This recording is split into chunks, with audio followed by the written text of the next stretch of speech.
People see it as a moral issue, and it's very difficult to say, I'm an alcoholic. When we're doing it our way, it can be used for anyone who would like to have more control over their drinking, so you do not have to detect them. But let me get on with the D method. When you finally decide that you are an alcoholic and you want treatment, you call up the system and they give you a delay, maybe 3 months. And if you can hold on to your motivation that long, which is not that easy, then they put you into detox. Detoxification with alcohol is a very severe matter.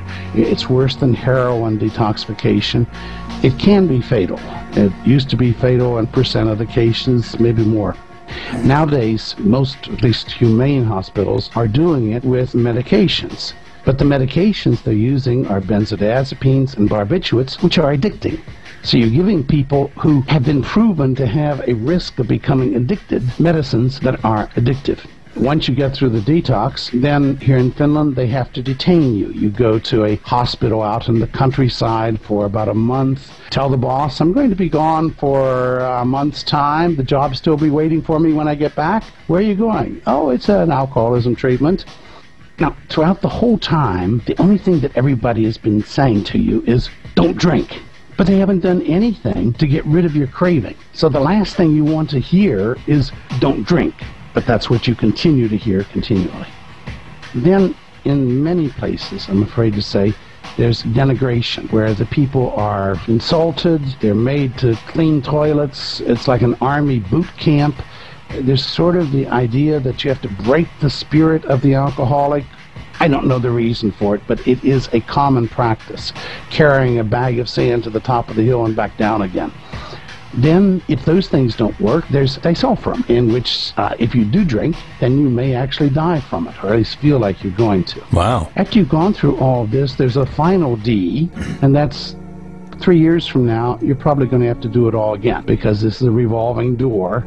You're going to have to make the same decision again as to whether you want to go through a delay, detox, detain, don't drink, denigrate, and disulfiram. All of that, of course, is costing a lot of dollars. Now, when you're using extinction, in the first place, this can be used as a means of prevention. It is for anybody who wants control, so you don't need to admit you're an alcoholic. You just want to have more control over your drinking. It's completely outpatient, so there's no delay.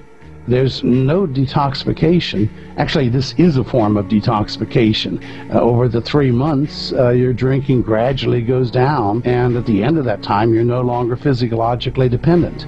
But you did it without having to take any addictive drugs and without any danger of dying from it and without brain damage. But that's the rapid stopping is one of the things that causes brain cells to die out. And instead of being told don't drink, you're told to drink as much as you want to.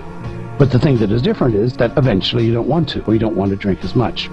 One of the rules with anybody who's working with me in this is no denigration. You don't need to use it. Then we've done a 3-year follow-up study on this, and we find that for the patients who are still using the naltrexone, this is about half of them at 3 years, that they're doing fine, that there is no revolving door, that they are down to usually drinking about once a week, Finnish standard, sound all night and you have a couple beers. And the most they're drinking is maybe on the average of 1.5 drinks on the day that they're drinking. So it has a long-term, in fact permanent effect. Wow. Sounds like something that people are going to want to know about. What obstacles have you run? I hope that we can get the message out more in America. I've been talking at universities there and hospitals. There are some clinics that are using it in Florida and Boston.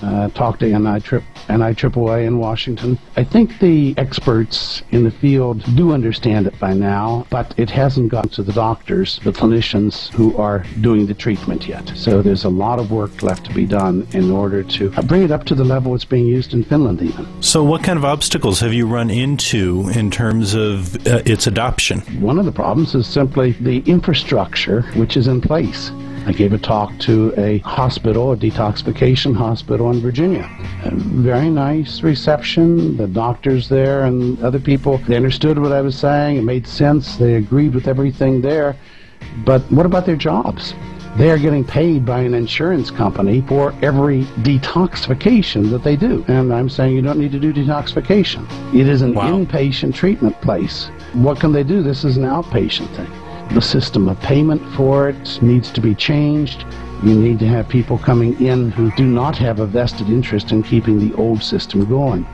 For example, we've had rather good luck in Israel. The first clinic that was started was there, and I gave some lectures. But a lot of the reason is that they don't have any infrastructure. They had like 3 beds in the entire country for treating alcoholism, so there isn't anything to tear down in order to build this up. The manual that we had for the clinics was translated into Hebrew and is being used by the Public Health Service there.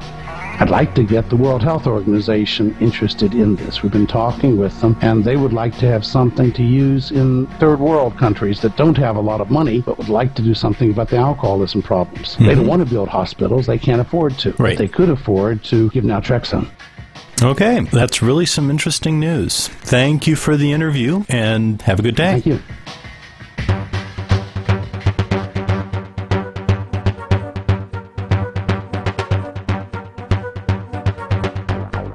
Hi there. As a podcast, we include a chatter section